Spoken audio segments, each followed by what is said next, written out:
Hola, ¿cómo están? Soy Cintia Méndez Bedia, soy docente de la Cátedra de Bioquímica de la Nutrición de la Universidad de Buenos Aires y en esta clase vamos a continuar con el metabolismo de los lípidos. Hasta ahora estuvieron viendo con Noelia y con Lara la digestión de los lípidos por un lado y luego algunas vías metabólicas que se dan en la saciedad, como la síntesis de ácidos grasos, la lipogénesis y el metabolismo de las lipoproteínas. Aclaro esto porque todas estas vías metabólicas que acabo de mencionar se dan en saciedad bajo la acción de la hormona insulina. Y es importante que cada vez que estemos estudiando una vía metabólica tengamos presente cuál es el estado metabólico en el que se encuentra esa vía. ¿Es lo mismo que estemos en saciedad, en ayuno, en ejercicio físico o en estrés? Seguro que no. En cada estado metabólico se van a liberar a la sangre diferentes hormonas que van a estar activando o desencadenando diferentes vías metabólicas. Y en esta clase particularmente vamos a ver el catabolismo de los lípidos, es decir, la degradación de lípidos, y se va a dar toda en el ayuno, bajo la acción de la hormona glucagón. Todas estas vías metabólicas que vemos acá en esta PowerPoint, la lipólisis, la beta-oxidación y el metabolismo de los cuerpos cetónicos, se van a dar en el ayuno. También se pueden dar en ejercicio físico o en estrés, pero esta clase va toda dedicada al ayuno y los lípidos. Vamos a explicar fundamentalmente cómo se pierde grasa en el organismo humano, lo que comúnmente podemos llamar bajar de peso. Por supuesto, bajar de peso en grasa, no en músculo, que no es lo mismo. El músculo pesa más que la grasa, ¿sí? Seguramente en los años de carrera van a ir viendo los diferentes accionares en cuanto a la dietoterapia. Y menciono esto porque estar delgados y mantenerse delgados es un tema que le preocupa a muchos y es uno de los motivos más habituales de consulta del nutricionista. Por eso esta imagen que vemos acá, ¿no? A la izquierda vemos una imagen con una persona con mayor masa grasa o mayor tejido adiposo subcutáneo que la imagen de la derecha, ¿sí? Vamos a ir viendo diferentes vías metabólicas y esperamos todas sus consultas en los mails de cada comisión o en el de Bioquímica Escuela. Seguimos. Vamos a mencionar dónde se encuentran los lípidos. Esto es un tema que se viene viendo desde el primer cuatrimestre. Vamos a tener dos tipos de lípidos fundamentalmente: los lípidos de depósito y los lípidos constitutivos. La localización de los lípidos de depósito es en el tejido adiposo subcutáneo y en el tejido que rodea, el tejido adiposo que rodea algunos órganos. La función fundamental de los lípidos de depósito va a ser la de reserva energética. Van a ver que el tejido adiposo tiene otras funciones también. Lo van a ver también a lo largo de la carrera que no es un tejido estático, por más que sea de depósito. De hecho, libera hormonas. Bien. Los tipos de lípidos que se alojan en el tejido adiposo de depósito son triglicéridos. El 90% de los lípidos que se alojan en el tejido adiposo son triglicéridos. Coincide con la dieta, el 90% de los lípidos que comemos en la dieta también son triglicéridos. Y los ácidos grasos más abundantes que componen a los triglicéridos que están en el tejido adiposo son el ácido oleico, el ácido palmítico, el linoleico, el estiérico y el mirístico. Y dentro de los lípidos constitutivos, no nos atañen tanto en esta clase, son los lípidos que constituyen órganos y tejidos.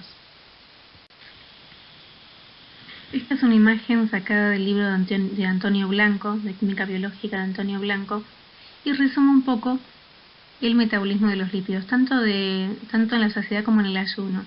Si lo vemos de izquierda a derecha, vemos que tenemos los triglicéridos de la dieta, es decir, los que recién hayamos comido, consumido, cómo se van degradando por las enzimas lipasas, ¿sí? En diacilgliceroles y monocilgliceroles, cómo se absorben en la mucosa, ¿sí? En el intestino delgado, en las células, en los enterocitos, que son las células del intestino delgado, y se forman ahí en la célula del intestino delgado los kilomicrones. Estos kilomicrones van a ir a la circulación sistémica, es decir, van a ir a la sangre a repartirse en los tejidos, ¿no? Los recibe la lipoproteína lipasa, que es una enzima que está en los capilares, para degradarlos en ácidos grasos y glicerol y ser absorbidos por los tejidos. Ustedes recuerden que el triglicérido no puede absorberse, no puede ingresar a un tejido así entero, el triglicérido entero. Tiene que sí o sí degradarse, es decir, degradarse en ácidos grasos y glicerol.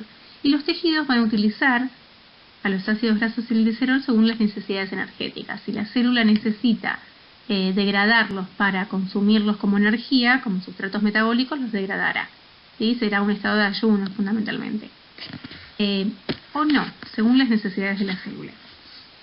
Y si el organismo o esta célula tiene suficiente energía, los puede alojar o depositar en el tejido adiposo subcutáneo. ¿Sí? Toda la energía que sobre la puede guardar. Esto es para que ustedes lo vean en forma de resumen, pero vamos a seguir ahora con el catabolismo de los lípidos. Y volviendo a lo que decía recién, comentarles que la grasa de depósito se moviliza y degrada cuando las necesidades energéticas de la célula lo requieren. La degradación de triglicéridos o triacilglicéridos en glicerol y ácidos grasos se llama lipólisis. Y esta lipólisis es catalizada por la lipasa hormona sensible, que va a ser la primera vía metabólica del catabolismo de lípidos que vamos a ver. La síntesis y degradación de esta grasa de depósito o de estas grasas de depósito son procesos dinámicos. Como les decía antes, el tejido adiposo no es un tejido estático.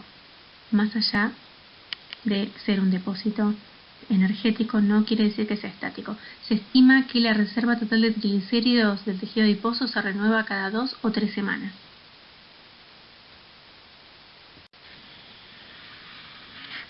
Y acá les cuento un poco.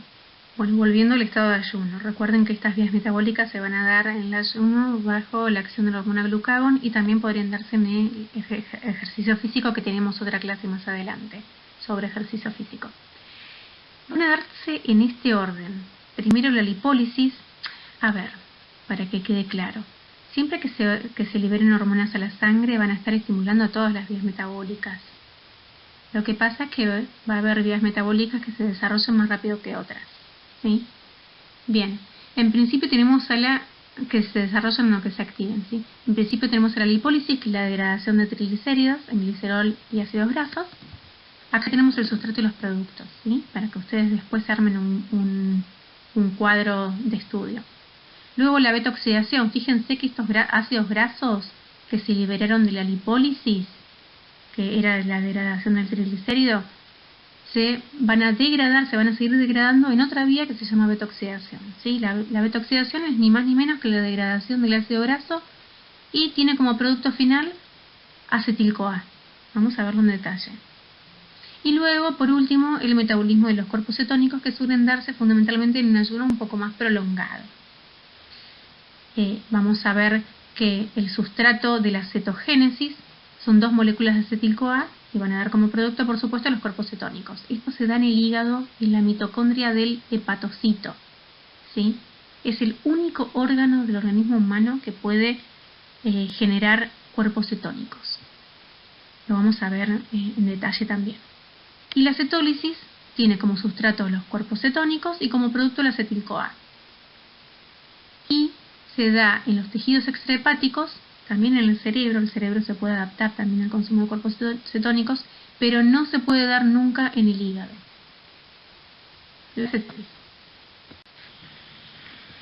Vamos a explicar acá todas las vías metabólicas que se van a dar durante el catabolismo de los lípidos. Vamos a empezar arriba a la izquierda. En el tejido adiposo se da la lipólisis, que es la degradación de triglicéridos en glicerol y ácidos grasos. Los ácidos grasos van a viajar unidos a albúmina a los diferentes tejidos que los puedan consumir. El hígado es uno de ellos. El glicerol también va a viajar en sangre hacia los tejidos que lo pueden consumir, que son el hígado, riñón, intestino y glándula mamaria activa. ¿Sí? Bien, cuando llegan al hígado, tanto el glicerol como los ácidos grasos, como estamos en ayuno, van a activarse 2 vías metabólicas. El glicerol va a ir directamente a gluconeogénesis, que va a estar activa por estar en ayuno, es una vía metabólica de los glúcidos, y los ácidos grasos van a degradarse en la beta-oxidación. Bien, también pueden degradarse en otros tejidos, ahora estamos hablando del hígado. En el hígado, cuando los ácidos grasos ingresan a la beta-oxidación, se degradan hasta llegar a formar acetil-CoA. El acetil-CoA comúnmente va al ciclo de Krebs. En caso de que sea un ayuno un ayuno corto, un ayuno no tan largo, esta acetil-CoA va directamente al ciclo de Krebs para formar coenzimas reducidas, ir a la cadena de transporte de electrones fosforilación oxidativa y formar ATP. ¿Sí?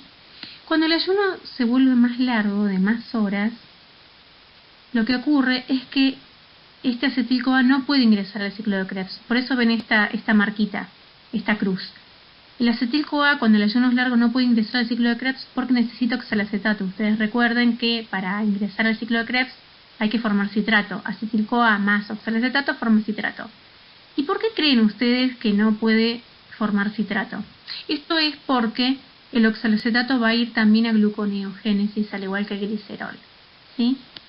Esto es porque el ayuno es más prolongado y comienza a disminuir la glucemia. Y seguimos en esta PowerPoint. Les decía que disminuía la glucemia, pero siempre hay mecanismos de salvaguardar esta situación, ¿sí? El hígado puede generar glucogenólisis y también gluconeogénesis. Entonces se van a mantener los valores de glucemia normales, ¿sí? Pero esto va a ser a expensas de una vía muy cara que es la gluconeogénesis. Entonces este oxalacetato no va a poder unirse al acetil-CoA que venía de la beta-oxidación, ¿sí? No va a poder hacer eso porque va a ir a gluconeogénesis, que es más importante mantener la glucemia, ¿sí? Entonces, la beta-oxidación no va a frenarse. La beta-oxidación va a continuar porque vamos a tener hormona glucagón porque seguimos en ayuno, ¿sí? Lo estamos prolongando horas a este ayuno. Entonces, lo que va a ocurrir aquí es que se va a acumular acetil-CoA en el hígado, ¿sí? Entonces lo que va a hacer el hígado es estimular la cetogénesis. 2 moléculas de acetil-CoA bastan para que comience a generarse la cetogénesis. Esto se da solamente en el hígado, ¿sí? Es el único órgano del organismo que puede generar cetogénesis, la mitocondria del hepatocito. Entonces, a partir de 2 moléculas de acetil-CoA se forman los cuerpos cetónicos. Ya vamos a desarrollarlo más adelante en esta clase. Y una vez que tenemos cuerpos cetónicos, sí se liberan a la sangre estos cuerpos cetónicos para que sean consumidos por la mayoría de los tejidos del organismo humano, también el cerebro. ¿Sí? El cerebro también puede adaptarse en unas semanas al consumo no solamente de glucosa, que es lo que prefiere, sino también de cuerpos cetónicos. Son los 2 sustratos que puede consumir el cerebro, ¿sí? Bien, entonces el resto de los tejidos van a poder hacer cetólisis, que la cetólisis no es ni más ni menos que la degradación de estos cuerpos cetónicos para obtener acetil-CoA, y luego este acetil-CoA va a ir al ciclo de Krebs para finalmente obtener energía. Y a partir de ahora vamos a ver las vías metabólicas que vimos en las últimas 2 PowerPoint, pero por separado, ¿sí? Vamos a dedicarnos unos minutos a la lipólisis. La lipólisis es la hidrólisis de los triacilgliceroles, de los triglicéridos. Entonces, el triglicérido se va a degradar en glicerol y 3 ácidos grasos, bajo la acción de una enzima que es muy importante, que la tienen que saber y recordar, que se llama lipasa hormonosensible. Ahora en la siguiente PowerPoint vamos a ver cuál es el mecanismo por el cual acciona y se estimula esta lipasa hormonosensible. Recuerden que todo esto va a estar dado en ayuno o ejercicio físico. Y aquí vamos a ver cómo se estimula a la lipasa hormonosensible, que es todo un mecanismo de activación. Se activa fundamentalmente por 3 tipos de hormonas, según el estado metabólico en el que nos encontremos. Si estamos en ayuno va a ser por glucagón, si estamos en estrés o ejercicio físico van a actuar la adrenalina o noradrenalina, ¿sí? Bien, en principio la hormona glucagón, en estado de ayuno, se va a unir al receptor, cualquiera de estos 3 tipos de hormonas, ¿no? Se va a unir al receptor que está en la membrana celular. Este receptor se va a unir a proteína G. Fíjense que tiene 3 subunidades. La subunidad alfa utiliza GTP. La subunidad beta se une a la subunidad gamma y la subunidad gamma va a estar unida a la adenilato ciclasa o adenilciclasa, que es lo mismo. Bien, volvamos al principio. El glucagón se une al receptor. El receptor va a estar unido a la proteína G. va a estar directamente estimulando todo esto, hormona, receptor, proteína G, va a estar estimulando directamente a la adenilato ciclasa. ¿Para qué? Para generar AMP cíclico. ¿Cómo genera AMP cíclico la adenil ciclasa? Toma ATP y lo convierte en AMP cíclico y libera fósforo, ¿sí? Libera 2 moléculas de fósforo inorgánico. ¿Para qué se utiliza este fósforo que se liberó acá? Justamente para que lo tome la quinasa, ¿sí? La proteína quinasa, y fosforile a la lipasa hormonosensible, que es esto que vemos ahí abajo a la derecha, que dice LHSA, sería lipasa hormonosensible activa. ¿Sí? ¿Cómo se activa la lipasa hormonosensible? Por fosforilación. Esto es toda una cascada fosforilativa, ¿sí? A la derecha van a ver LHSI, que sería lipasa hormonosensible inactiva. Con fósforo va a estar activada, como la mayoría de estas reacciones del ayuno. En el ayuno en general está todo fosforilado, ¿sí? Cuando están activas estas enzimas están fosforiladas en el ayuno, y cuando están inactivas van a estar desfosforiladas. Y en la sociedad pasa al revés. Bien, entonces una vez que está activa la lipasa hormonosensible puede estimular la degradación del triglicérido en diacilgliceroles y ácidos grasos, en principio. Bien, y ácidos grasos libres. AGL es ácido graso libre. Y por supuesto, como es una hidrólisis, va a liberar una molécula de agua. Por otro lado, vamos a ver ahí arriba a la derecha una enzima que se llama fosfodiesterasa. ¿Qué hará esta enzima? Esta enzima fosfodiesterasa lo que hace es inhibir a la lipólisis, pero por un mecanismo un poco secundario, digamos. La fosfodiesterasa va a estar inhibiendo la formación de AMP cíclico. O sea, lo que hace es tomar el AMP cíclico y transformarlo en 5-AMP. ¿Qué es esto? Es un AMP lineal que no es cíclico, ¿sí? Y si no se transforma AMP cíclico, que es el segundo mensajero, no se estimula a la proteína quinasa, ¿sí? Entonces no se fosforila, no se produce este paso.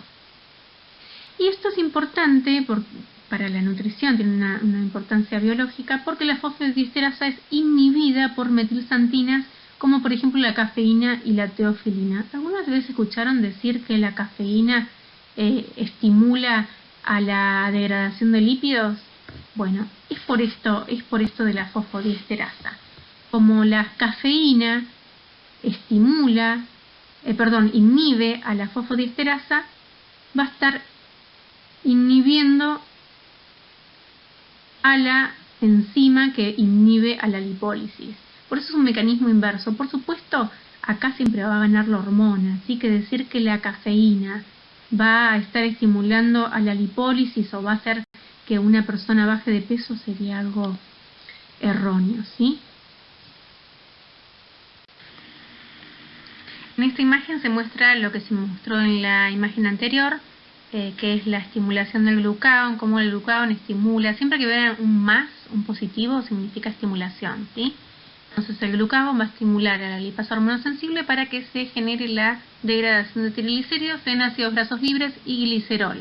Recuerden, AGL es ácido graso libre, que va solo. Y más abajo van a ver cómo la hormona, en este caso glucagón, se une al receptor, y este receptor se une a proteína G. Recuerdan que la proteína G tenía estas 3 subunidades que van a estar estimulando directamente a la adenilato ciclasa o adenilciclasa. La adenilciclasa lo que hacía era estimular la formación de AMP cíclico, que actúa como segundo mensajero. Recuerden que el primer mensajero es la hormona. AMP cíclico sería el segundo mensajero.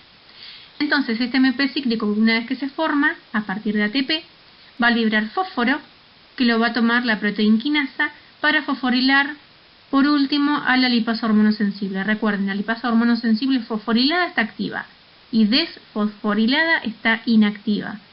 Una vez que se activa por medio de fosforilación la lipasa hormonosensible, va a estar estimulando a la degradación de los triglicéridos.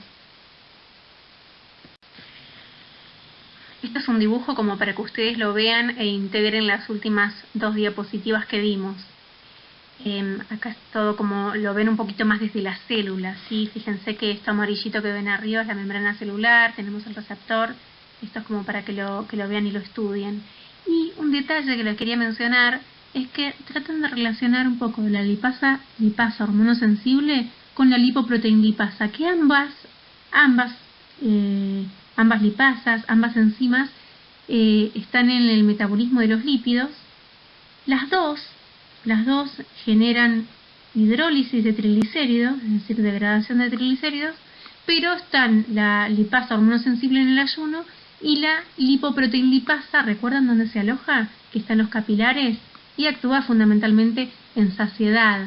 ¿Recuerdan lo que hacía la lipoproteinlipasa, la LPL? Tomaba los lípidos del kilomicrón o de la VLDL para ingresarlos a los tejidos. Les doy este detalle porque es algo que solemos preguntar en los exámenes, también está en la guía de trabajos prácticos y es lindo que lo puedan ver y relacionar, ¿sí? Estamos hablando de metabolismo de lípidos, hacen cosas parecidas pero en diferentes estados metabólicos.